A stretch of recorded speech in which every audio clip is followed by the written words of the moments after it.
রাজনৈতিক নেতার কোনো বিচার হয় নাই।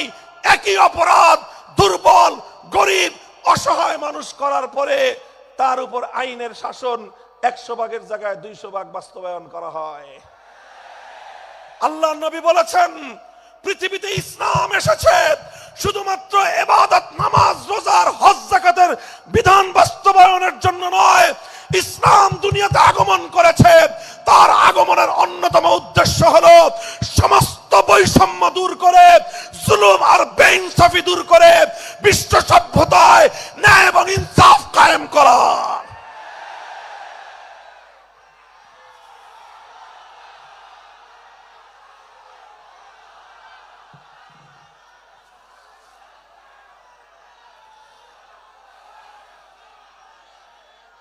মনে রাখবেন, বৈষম্যহীন সমাজ গড়া এটা শুধু বৈষম্য বিরোধী ছাত্র নেতৃবৃন্দের দায়িত্ব নয়। বৈষম্যহীন সমাজ গড়া এটা শুধুমাত্র বৈষম্য বিরোধী ছাত্র নেতৃবৃন্দের দায়িত্ব নয়। বৈষম্যহীন সমাজ গড়া সর্বপ্রথম আল কোরআনের সৈনিকদের দায়িত্ব। বৈষম্যহীন সমাজ গড়া সর্বপ্রথম আল্লাহর নবীর সত্যিকার উম্মতদের দায়িত্ব। ওঠো, দাঁড়াও, হাত মুষ্টিবদ্ধ করো, সমাজ থেকে সকল বৈষম্যের কবর রচনা করবার শপথ নাও।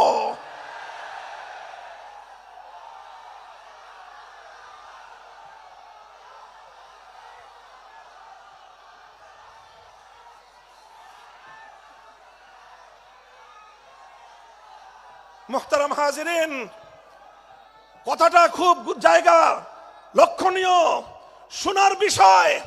যারা একটা বৈষম্যহীন সমাজ দেখতে চাও, যারা জুলুম এবং অত্যাচারে অতিষ্ঠ হয়ে গিয়েছো, যাদের জীবনকে এই ধরনের অন্যায়, অবিচার, জুলুম, শোষণ, স্বৈরতন্ত্র যাদের অন্তর হৃদয়কে জ্বালিয়ে পুড়িয়ে ছারখার করে দিয়েছে, হে হতাশাগ্রস্ত জাতি, আসো আল কোরআনের কাছে।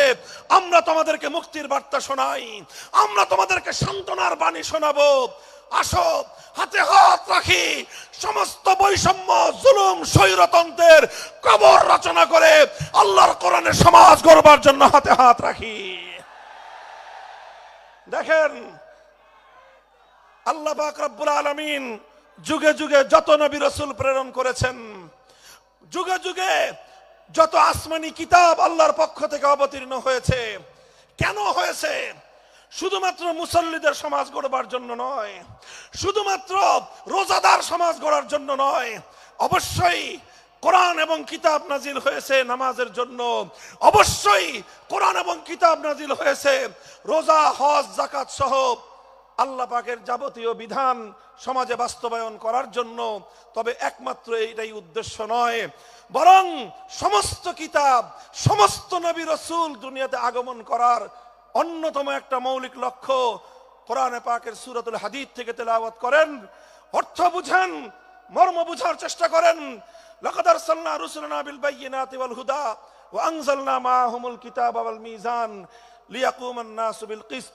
আল্লাহ কোরআন বলছে যে আমি নবী রাসূল পাঠিয়েছি, আসমান থেকে যুগে যুগে কিতাব নাজিল করেছি। এই সব কিছুর অন্যতম একটা উদ্দেশ্য হলো লিয়াকুমান নাসু বিল কিসতি। কোরআন নাজিলের উদ্দেশ্য, নবী প্রেরণের উদ্দেশ্য, শরীয়ত প্রেরণের উদ্দেশ্য, ধর্ম প্রেরণের উদ্দেশ্য হলো, অন্যতম উদ্দেশ্য হলো লিয়াকুমান নাসু বিল কিসতি। মানব সমাজ থেকে অন্যায়, অবিচার, জুলুম, শোষণ দূরীভূত করে ন্যায় এবং ইনসাফ কায়েম করা, এটাই হলো ইসলামের অন্যতম মৌলিক লক্ষ্য। যদি ইনসাফ কায়েম না করা যায়, ইসলাম অনুসরণ করা যায় না। যদি বেইনসাফির বিরুদ্ধে লড়াই না করতে পারো, মিথ্যে মুসলমানিত্বের দাবি ত্যাগ করো। তুমি যদি ইনসাফের জন্য যুদ্ধ করতে না পারো, তুমি যদি বৈষম্যের বিরুদ্ধে লড়াই করার হিম্মত না রাখো, মুসলমানের মিথ্যা দাবি করা ভণ্ডামি ছাড়া কিছুই নয়।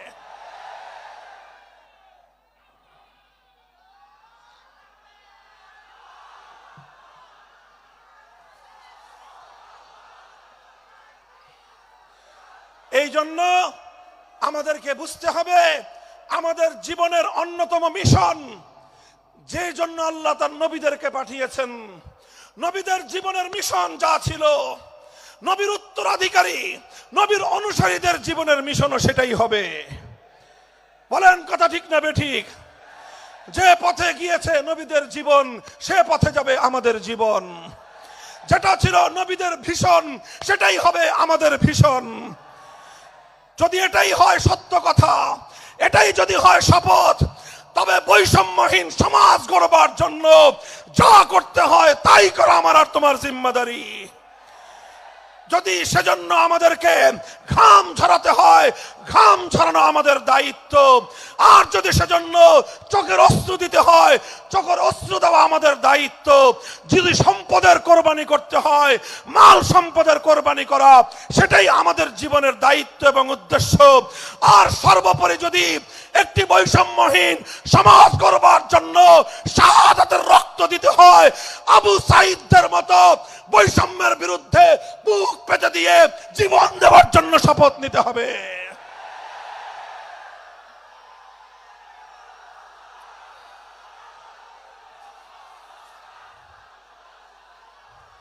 এই প্রস্তুত থাকবেন তো ইনশাআল্লাহ? আল্লাহর নবী বললেন এই বৈষম্য চলবে না, এই বৈষম্য জাহিলিয়াত, এই বৈষম্য মূর্খতা। সমাজের মধ্যে নিজের দলের লোক অন্যায় করলে পাগার পার, বিরোধী দলের লোক অন্যায় করলে আইনের শাসনে 100 ভাগের জায়গায় 200 ভাগ। নিজেরা অপরাধ করলে সেই অপরাধীকে ছাড়িয়ে নেওয়ার জন্য সমস্ত আয়োজন। বিপক্ষ মতের লোকজন অপরাধ না করা সত্ত্বেও তাদেরকে কেচোর মতো মাটির গর্ত থেকে ধরে এনে তাদেরকে বিচারের মুখোমুখি দাঁড় করানো, অন্যায় ভাবে তাদের জীবন থেকে তাদের যৌবনের সময়গুলো কেড়ে নেওয়া, বছরের পর বছর অন্ধকার কারা প্রকোষ্ঠে তাদেরকে বন্দী করে রাখা। এই জুলুম এবং অন্যায়ের অবসান যদি না ঘটাতে পারো, পুরুষ এবং যুবক মানুষ হিসেবে আল্লাহর কাছে জবাবদিহিতার সুযোগ থাকবে না। কাজেই তাফসীরুল কোরআন শুধুমাত্র কোরআনের তেলাওয়াতের জন্য নয়, তাফসীরুল কোরআন শুধু আল্লাহর কোরআনের মর্ম বোঝানোর জন্য নয়। আল্লাহর কোরআন তেলাওয়াত করতে হবে, মর্ম বুঝতে হবে, আর তালিমে হিকমতের কর্মসূচির অধীনে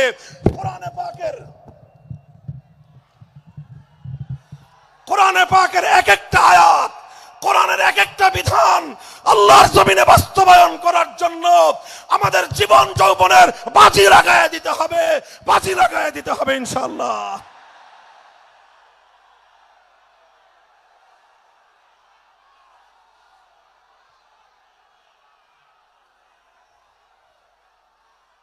হযরত রাসূল আকরাম সাল্লাল্লাহু আলাইহি ওয়াসাল্লাম বলছিলাম, জাতির উদ্দেশ্যে প্রদত্ত মক্কা বিজয়ী মহাবীর আমিরুল মুমিনিন নবিয়ুল্লাহ খলিফাতুল্লাহ ফিল আরদ খলিফাতুল মুসলিমিন মুহাম্মদুর রাসূলুল্লাহ সাল্লাল্লাহু আলাইহি ওয়াসাল্লামের বক্তব্যের কথা। আল্লাহ নবী বললেন, বৈষম্যের কারণে আল্লাহ পাক রব্বুল আলামিন পৃথিবীর বহু জাতিকে ধ্বংস করে দিয়েছেন। সুতরাং শুনে রেখো, আমার দ্বারা বৈষম্য হবে না। শুধু আমার বংশের লোক দেখে, আমার গোত্রের লোক দেখে, আমার রক্তের আত্মীয়তার সূত্রের কারণে আমি অপরাধ প্রমাণিত হওয়ার পরেও তার উপর কোরআনের বিধান বাস্তবায়ন করব না, এটা আমার দ্বারা সম্ভব নয়। এরপরে আল্লাহর নবী যেই কথাটি বললেন, সেই কথা যদি আল্লাহর নবী হাদিসে না বলতেন, তাহলে সেই কথা উচ্চারণ করতে আমাদের জিহ্বা কেঁপে উঠত, আমাদের বক্ষ প্রকম্পিত হতো। আল্লাহর নবী বললেন, ওয়াল্লাহ লাউ আন্না ফাতিমাতা বিনতা মুহাম্মাদিন সারাকাত লাকাতাতু ইয়াদাহা, ওয়াল্লাহি লাউ আন্না ফাতিমাতা বিনতা মুহাম্মাদিন সারাকাত লাকাতাতু ইয়াদাহা। শুধু আমার দাদির গোত্র, আমার বংশের ফাতেমা নামনি মহিলা নয়, আজ যদি আমি মুহাম্মদুর রাসূলুল্লাহর কলিজার টুকরা মেয়ে, আমার জীবনের সবচেয়ে আদরের সন্তান ফাতেমা যদি আজকে চুরি করে ধরা পড়তো, আমি আল্লাহর শপথ করে বলি, আমি তার হাত কেটে দিতে এতটুকু দ্বিধা করতাম না। মুহতারাম হাজিরিন, এটাই হলো তালিমে হিকমত। আল্লাহর কোরআনের বিধান বাস্তবায়ন করতে গিয়ে ছুরি যদি নিজের সন্তানের গলার উপর দিয়ে যায়, ইব্রাহিম খলিলুল্লাহর মতো ছুরি চালায় দিতে দ্বিধা করা যাবে না। যদি ইনসাফ কায়েম করতে গিয়ে ছুরি যদি নিজের সন্তানের হাতের উপর দিয়ে যায়, সে হাত স্তব্ধ হয়ে যাবে না, সে হাত থমকে দাঁড়াতে পারবে না। যেখান দিয়ে ইনসাফ যাবে সেখান দিয়ে ইনসাফকে চালিয়ে দিতে হবে। রাসূল আকরাম সাল্লাল্লাহু আলাইহি ওয়াসাল্লাম ঘোষণা করলেন, আল্লাহর আয়াত নাজিল হলো, ইয়া আইয়ুহাল্লাযীনা আমানুত্তাকুল্লাহ ওয়া যারু মা বাকিয়া মিনার রিবা ইন কুনতুম মুমিনিন। হে মুমিনগণ, সুদকে তোমরা পরিহার করো যদি ঈমানদার হয়ে থাকো। যদি ঈমানদার হয়ে থাকো কি করো তোমরা? সুদকে পরিহার করো। কি করো? ইত্তাকুল্লাহ, তোমরা আল্লাহকে ভয় করো। ওয়াজারু মা বাকিয়া মিনার রিবা, সুদের যা অবশিষ্ট আছে এই সব কিছু তোমরা পরিহার করো। আর যদি না করো, সুদ যদি তোমরা পরিহার না করো, ফাজানু বিহারবিম মিনাল্লাহি ওয়া রাসূলিহি, আল্লাহ এবং তার রাসূলের পক্ষ থেকে যুদ্ধের ঘোষণা শুনে নাও। হে জাতি, হে মুসলিম সম্প্রদায়, আমরা তোমাদের কাছে পয়গাম পৌঁছে দিতে চাই, আল্লাহর উপর বিশ্বাসী জাতি, আল্লাহর নবীর উপর আস্থাশীল জাতি কোনোদিন সুদি কারবার করতে পারে না। সুদ ভিত্তিক অর্থ ব্যবস্থা দিয়ে তাদের সমাজ চলতে পারে না। আল্লাহর উপর বিশ্বাসীদের সমাজ যদি হয় সুদ ভিত্তিক, তার অর্থ হলো রাত দিন আল্লাহ এবং তার রাসূলের সঙ্গে তারা যুদ্ধে লিপ্ত। যেই মুসলিম জাতি আল্লাহর সাহায্য নিয়ে বিশ্বব্যাপী বিজয়ী হওয়ার স্বপ্ন দেখে, সে মুসলিম জাতি যদি স্বয়ং আল্লাহর সঙ্গে যুদ্ধে লিপ্ত থাকে, তাদের জীবনেও কল্যাণ এবং বিজয় আসার সম্ভাবনা নাই। এই জন্য মুসলিম জাতির উত্থানের জন্য মুসলমানদের বিজয়ের পূর্ব শর্ত হলো সুদ পরিহারের মাধ্যমে আল্লাহর সঙ্গে যুদ্ধ বন্ধ করতে হবে, আল্লাহর পক্ষ থেকে সাহায্য চাইতে হবে। কোরআনের আয়াত, সূরা বাকারার আয়াত, এই আয়াত নাজিল হওয়ার পরে আল্লাহর নবী শুধু তেলাওয়াত করে দায়িত্ব ক্ষান্ত করেন নাই, শুধু সুদের মর্ম বুঝিয়ে নিজের দায়িত্ব ক্ষান্ত করেন নাই। তৃতীয় দায়িত্ব তালিমে হিকমত, সুদকে সমাজ থেকে সমূলে উৎখাত করার উদ্যোগ নিয়েছেন। বলেন সুবহানাল্লাহ। শুধু আলোচনা করে বক্তৃতা দিয়ে নবীর দায়িত্ব শেষ হয় নাই, শুধুমাত্র তাফসীর করে দিয়ে নবীর দায়িত্ব ক্ষান্ত হয় নাই, বরং এক একটা বিধান, আল্লাহর এক একটা আয়াত কিভাবে সমাজে বাস্তবায়ন করা লাগে, করা যায়, নবীজি প্র্যাকটিক্যাল ভাবে তার উদ্যোগ গ্রহণ করেছেন। কিভাবে উদ্যোগ নিয়েছেন? সুদের বিরুদ্ধে কি উদ্যোগ নিয়েছিলেন? কিতাব উল্টান, হাদিসের কিতাব, বুখারী শরীফের হাদিস, নবীজি ঘোষণা দিলেন, আলা ইন্না রিবাল জাহিলিয়াতি মাওদুউন তাহতা কদামাইয়া। জাহিলিয়াতের যুগে যত সুদের কারবার চলতো, ইসলাম এবং আল কোরআনের সমাজ গড়বার পর সেই জাহিলি যুগের রীতি, সুদ ভিত্তিক অর্থ ব্যবস্থা মুসলিম সমাজে আর থাকতে পারে না। নবীজি বললেন, সুদের কবর রচনা করলাম আমি আমার পায়ের নিচে। আল্লাহ নবী আক্ষরিক অর্থে এ কথা বললেন, আমি আমার পায়ের নিচে সুদের কবর রচনা করলাম। এরপরে আল্লাহ নবী ঘোষণা দিলেন, অনেকে আছো তোমরা যারা আগে কুফরির জমানায় জাহিলিয়াতের যুগে সুদের উপর লগ্নি করেছো, সুদের উপর মানুষকে ঋণ দিয়েছো, সুদী মহাজন যারা সুদের ভিত্তিতে মানুষকে টাকা দিয়েছো, এইরকম কাজ কারবার যারা করত, সেই যুগে তাদের মধ্যে একজন ছিলেন স্বয়ং আল্লাহর নবীর চাচা হযরত আব্বাস বিন আব্দুল মুত্তালিব রাদিয়াল্লাহু আনহু। মক্কার ঘরে ঘরে আব্বাস রাদিয়াল্লাহু আনহু মানুষের কাছে ঋণ টাকা দিতেন, টাকা পাওনা ছিল এবং সকল টাকা লগ্নি করা ছিল, বিনিয়োগ করা ছিল সুদের ভিত্তিতে। আল্লাহর নবী ঘোষণা করলেন, জাহেলি যুগের সমস্ত সুদ আমি আল্লাহর নবী মওকুফ ঘোষণা করলাম। সর্বপ্রথম যেই সুদ আমি মাফ ঘোষণা করলাম সেটা হলো আমার চাচা আব্বাসের সুদ।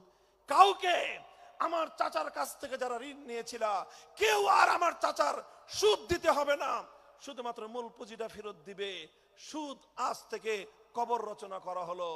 হে মুসলমান, যেই সুদের কবর রচনা করে সেই কবরের উপর ইসলামের বিজয়ের বুনিয়াদ কায়েম হয়েছিল, ইসলামের বিজয়ের কেতন উড়েছিল, অন্যায় বৈষম্যের কবর রচনা করে, সুদ ভিত্তিক অর্থ ব্যবস্থার কবর রচনা করে আজ মুসলমানেরা আবার সেই কবর খুঁড়ে সেখান থেকে জুলুম, অত্যাচার, সুদ ভিত্তিক অর্থ ব্যবস্থাকে কবরের পচা মাল, কবরের মরা পচা গড়া লাশ মুসলিম সমাজের মধ্যে আবার পুনর্বাসিত করেছে। এজন্যই আজ মুসলমানদের এই অধপতন।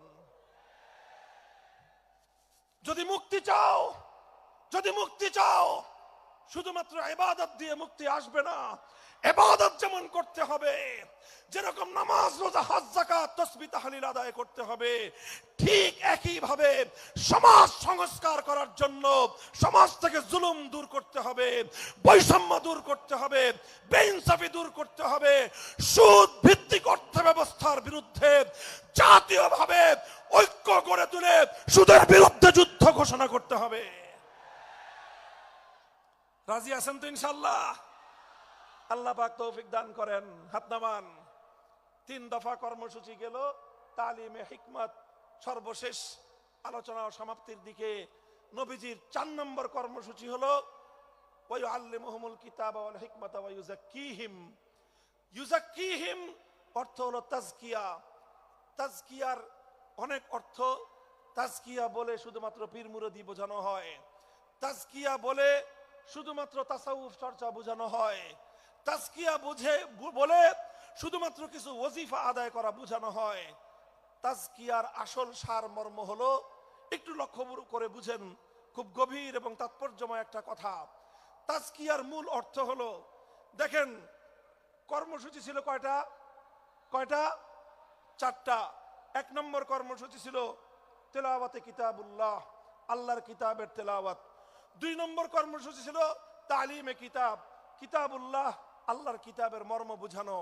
3 নম্বর কর্মসূচি ছিল তালিমে হিকমত, অর্থাৎ আল্লাহর কিতাবের প্রত্যেকটা বিধান, প্রত্যেকটা বিষয়কে প্র্যাকটিক্যাল আমলে পরিণত করা, কার্যে পরিণত করা। কথা ঠিক না বেঠিক? 3 নম্বর কর্মসূচি হলো শুধু আমলে পরিণত করাই দায়িত্ব শেষ নয়, বরং আমলে পরিণত করার পরেও আরো অগ্রসর হতে হবে। 4 নম্বর কর্মসূচি হলো আল্লাহর কোরআনকে নিজের আখলাক এবং নিজের চরিত্রে পরিণত করা। কোরআনকে চরিত্রে পরিণত করা, কোরআনের চরিত্র অর্জন করা। কোরআন যে আখলাকের কথা বলেছে, কোরআন যেই চরিত্রের কথা বলেছে, সেই কোরআনই চরিত্র যখন একজন মানুষ গঠন করতে পারে, এটাকেই বলা হয় তাজকিয়া। এটার নামই হলো তাসাউফ। মুহতারাম হাজিরিন, আল্লাহর নবী নিজের জীবনে 100% 100% আল্লাহর কোরআনকে নিজের চরিত্রে পরিণত করতে পেরেছিলেন। এই জন্য যদি কেউ জিজ্ঞাসা করে আল্লাহর নবীর সিরাত কি, নবীর জীবনীটা কি, বলেন তো?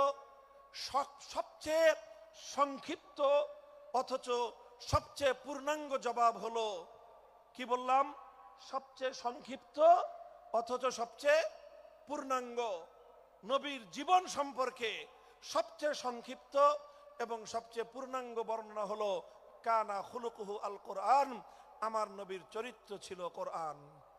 কোরআন যা বলেছে নবীর চরিত্রে সেটা বাস্তবায়িত হয়েছে, নবীর আখলাকে সেটা বাস্তবায়িত হয়েছে। নবীজির কথাবার্তা, নবীজির উঠা বসা, নবীজির আচার ব্যবহার, নবীজির প্রত্যেকটা অ্যাক্টিভিটি, এমনকি চিন্তা চেতনা, সব যখন আল্লাহর কোরআন অনুযায়ী তৈরি হয়, তখন সেটাকেই বলা হয় তাজকিয়া। আর এটাই হলো কোরআনকে কেন্দ্র করে 4র্থ কর্মসূচি। মুহতারাম হাজিরিন, আমি আমার আলোচনা এবার সমাপ্তির দিকে টেনে নিয়ে যাই। আসুন আমরা আল্লাহর কোরআনকে সেন্টারে রেখে একটা সমাজ বিনির্মাণের চেষ্টা করি। সেই সমাজ বিনির্মাণের জন্য প্রথম কাজ, ঘরে ঘরে, কানে কানে কোরআনের তেলাওয়াতের আওয়াজ পৌঁছে দেই। 2 নম্বর, প্রতিটি মুসলমানের কাছে কোরআনের মর্ম বোঝানোর চেষ্টা পৌঁছে দেই। 3 নম্বর হলো কোরআনের প্রত্যেকটা বিধান সমাজে, ব্যক্তিগত জীবনে, পরিবার জীবনে, সমাজে, রাষ্ট্র জীবনে বাস্তবায়ন করার উদ্যোগ নেই। 4র্থ কর্মসূচি হলো আল্লাহর কোরআনকে নিজের আখলাক, নিজের চরিত্রে রূপান্তরিত করার জন্য সর্বাত্মক চেষ্টা চালাই। ইনশাআল্লাহ রাজি আছি তো? ইনশাআল্লাহ রাজি আছেন তো?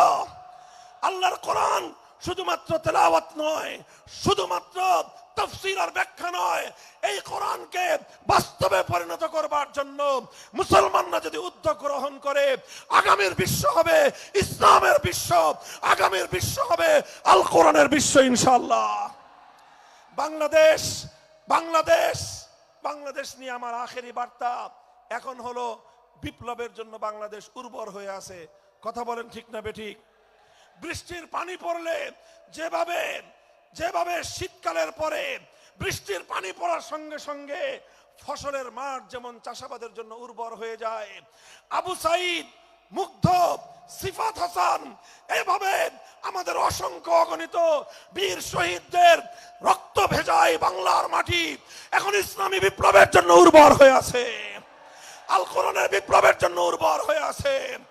এই সমাজ, এই জমিন এখন বিপ্লবী চায়। সে বিপ্লব আব্রাহাম লিঙ্কনের আদর্শের বিপ্লব নয়, সে বিপ্লব কার্ল মার্কস, মাও সেতুং আর লেনিনদের বিপ্লব নয়। বাংলার মাটি আরেকটা বিপ্লব দেখতে চায়, সে বিপ্লব হবে আল কোরআনের বিপ্লব, সে বিপ্লব হবে ইসলামী সমাজ গঠনের বিপ্লব।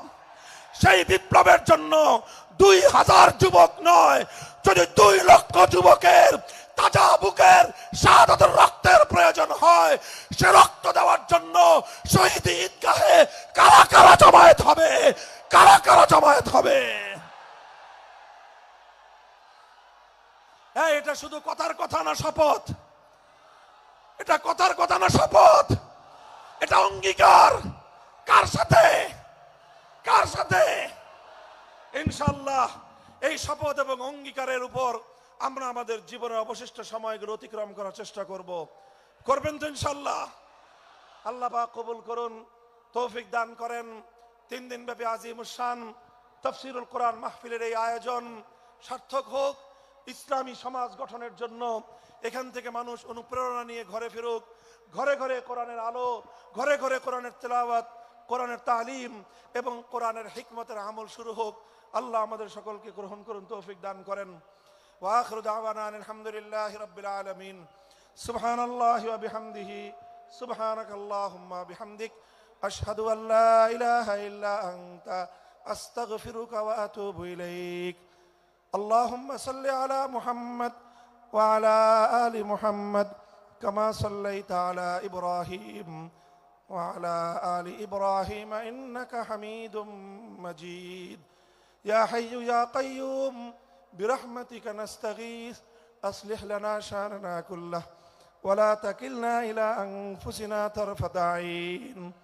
আয় আল্লাহ ইলাহাল আলামিন, রব্বুল আলামিন, দীর্ঘ সময় ধরে আল্লাহ আমরা আপনার মহাগ্রন্থ কোরআনে পাক থেকে তেলাওয়াত করেছি, আলোচনা করেছি। আল্লাহ মানুষ হিসাবে ভুল ভ্রান্তি হয়ে থাকলে মাফ করে দিন। সহি যে কথাগুলো আমরা আলোচনা করলাম, আলোচক শ্রোতা আমাদের সকলের হৃদয়ের মধ্যে আল্লাহ আপনি কোরআনের সেই কথাগুলোর দ্বারা নূর পয়দা করে দিন, আমল করার তৌফিক দান করুন। আয় আল্লাহ সেই কথাগুলো সমাজে, পরিবারে, ব্যক্তি জীবনে বাস্তবায়ন করার তৌফিক দান ফরমান। আয় আল্লাহ ইলাহাল আলামিন, রব্বুল আলামিন, এই বিশাল আয়োজন যারা করেছেন, হে আল্লাহ মরহুম আকিজউদ্দিন সাহেব এবং তার ইয়া আল্লাহ তার পরিবারের সকল সদস্যদেরকে আপনি কবুল ফরমান। আয় আল্লাহ মরহুম আকিজ সাহেব, মরহুমা সাকিনা বেগম সহ আয় আল্লাহ তাদের সকলকে কবরের মধ্যে জান্নাতের বাগান তৈরি করে দিন। আয় আল্লাহ তিনি অনেকগুলো নেক সন্তান রেখে গেছেন। আয় আল্লাহ যারা সমাজের কল্যাণে নিবেদিত, এই সমাজের মধ্যে মানুষের কল্যাণ করছেন, আয় আল্লাহ আপনার দিনের জন্য তারা নিবেদিত অনেকেই। আয় আল্লাহ তাদের এই নিবেদনকে আপনি কবুল ফরমান। আয় আল্লাহ এই বিশাল তাফসীরুল কোরআন মাহফিলের অবশিষ্ট 2 দিনকে ভরপুর কামিয়াব করেন।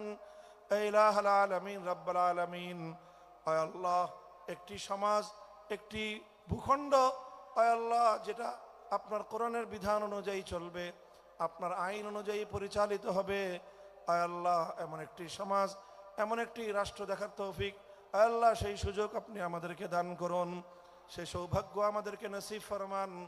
ইলাহাল আলামিন, রব্বুল আলামিন, আমাদের সকলের আত্মীয় স্বজন, বাবা মা, আপনজন যারা কবর জগতে শুয়ে আছে, আল্লাহ তাদের সকলের কবরের মধ্যে শান্তির ফয়সালা করে দিন, কবরগুলোকে জান্নাতের বাগানে পরিণত করুন। ইলাহাল আলামিন রব্বুল আলামিন तमाम পৃথিবী জুড়ে উম্মতে মুহাম্মাদিয়াকে আবার কোরআনের পথে সুন্নাহর পথে ফিরে আসবার তৌফিক দান ফরমান। আয় আল্লাহ, সমস্ত জাহিলিয়াত, সমস্ত কুসংস্কার, পাশ্চাত্যের উলঙ্গ সভ্যতা, হিন্দুত্ববাদ, নাস্তিক্যবাদের মতো অভিশপ্ত সকল মতবাদ থেকে ফিরে এসে শাশ্বত ইসলামের আয় আল্লাহ সোনালী ছায়ার নিচে আপনি আশ্রয় গ্রহণ করার তৌফিক দান ফরমান। রব্বুল আলামিন আমাদের দোয়াকে আপনি কবুল করুন। রব্বানা তাকাব্বাল মিন্না ইন্নাকা আনতাস সামিউল আলিম ওয়া তুব আলাইনা ইয়া মাওলানা ইন্নাকা আনতাত তাওয়াবুর রহিম। সুবহানা রাব্বিকা রাব্বিল ইজ্জাতি আম্মা ইয়াসিফুন ওয়া সালামুন আলাল মুরসালিন ওয়ালহামদুলিল্লাহি রাব্বিল আলামিন। নারায়ে তাকবীর, নারায়ে তাকবীর। আল কোরআনের আলো সংসদে জালো, আল হাদিসের আলো মাহফিলের পক্ষ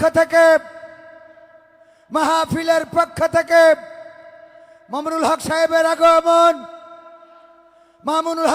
আগমন। সম্মানিত হাজিরিন,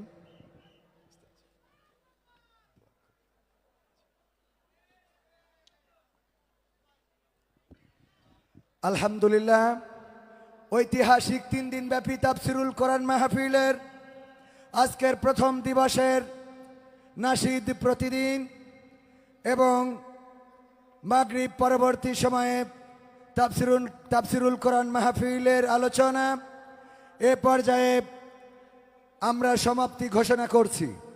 আপনাদের প্রতি দিক নির্দেশনা হলো, এই প্যান্ডেলে কেউ রাত যাপন করতে পারবেন না। সুতরাং সবাইকে ধীর স্থিরভাবে চলে যাওয়ার জন্যে বিনীতভাবে অনুরোধ জানাবো। দ্বিতীয় কথা হলো, আগামীকাল আবারও 3টার সময় আমাদের নাশিদ প্রতিদিন অনুষ্ঠান শুরু হবে। সাইমুম শিল্পী গোষ্ঠী, তরঙ্গ শিল্পী গোষ্ঠী, রকনুজ্জামান ঠিকানা শিল্পী গোষ্ঠী সহ অসংখ্য শিল্পীরা পরিবেশনা করবে। আলফাজ মাহমুদ আসবেন আমাদের ইকবাল হুসাইন। সম্মানিত ভাইয়েরা, আগামীকাল আলোচনায় থাকবেন মুফতি আমির হামজা এবং পোস্টার ঘোষিত আমাদের রফিকুল ইসলাম মাদানী। তৃতীয় দিনের আলোচনা আপনারা জানেন, নাশিদ প্রতিদিন হিসাবে কলরব, সাইমুম, তরঙ্গ, অবায়দুল্লাহ তারেক, সেই সাথে হ্যাভেন টিউন, আনাস সহ অসংখ্য শিল্পীরা থাকবেন আমাদের শিল্পী আমিরুল মোমিনিন মানিক সাহেব। আপনারা সবাই প্রতিদিন এই 3টা দিন আমাদের এই মাহফিল উপভোগ করবেন এবং এখান থেকে পাথেয় নিয়ে জীবন পরিচালনার শপথ নেবেন। আল্লাহ রাব্বুল আলামিন আমাদের সেই তৌফিক দান করুন। ইউটিউবার ভাইদের প্রতি আমাদের আবেদন হলো, আপনারা আজকে প্রচুর পরিমাণে কথা বলেছেন লাইভগুলোতে, আমাদের দর্শক কিন্তু সেভাবে কমেন্ট করেছে। সুতরাং আপনারা যারা অনুমোদন পেয়েছেন, আল্লাহ আপনাদেরকে কবুল করেছেন। বাংলাদেশের হাজার হাজার চ্যানেলের মধ্যে থেকে বাছাইকৃত যে চ্যানেলগুলোকে আল্লাহ কবুল করেছেন, তারাই কিন্তু এখানে আসতে পেরেছেন। আগামীকাল থেকে পরবর্তী 2 দিন আমরা চেষ্টা করব, আমরা আশা করব যে আমাদের ইউটিউবার ভাইয়েরা তারা অবশ্যই সচেতনতার সাথে তাদের কার্যক্রমগুলো এগিয়ে নেবেন। যারা ফ্রেম পাননি, আমাদের নির্দিষ্ট জায়গার বাইরে আসলে জায়গা করার পরিবেশ না থাকায়, কর্তৃপক্ষ না করায়, আপনাদের লেন্স বা এই 2 দিনের মধ্যে আপনারা চাইলে অন্য কোনো পরিকল্পনা আপনারা নিতে পারেন। তবে অবশ্যই প্রতিটা ইউটিউব চ্যানেল একটা বেশি ক্যামেরা লাগাতে পারবে না। আপনারা লেন্স পরিবর্তন করার চিন্তা ভাবনা করতে পারেন। সম্মানিত হাজিরিন, মা বোনদের প্রতিদিক নির্দেশনা হলো, আপনারা পুরুষেরা বের হয়ে যাওয়ার পরে আপনারা বের হবেন এবং পুরুষ আর মহিলাদের যদিও আমাদের আলাদা আলাদা পথ রয়েছে, তারপরেও একটু দেরি করে বের হওয়াটাই আপনাদের জন্য সুন্দর হবে। আমাদের এই মাহফিলগুলো সরাসরি সম্প্রচার হয়েছে, অনেকগুলো চ্যানেল সম্প্রচার করেছেন। আমরা আমাদের ইউটিউবারদেরকে বলবো প্রাসঙ্গিকভাবে এই আলোচনাগুলো সুন্দর করে অনলাইনে দিতে, এবং আপনারা এই আলোচনাগুলো নির্দিষ্ট মিডিয়ায় পেয়ে যাবেন ইনশাআল্লাহ। আগামীকালকে আপনাদের আসার আমন্ত্রণ জানাচ্ছি এবং আত্মিক ফাউন্ডেশনের জন্য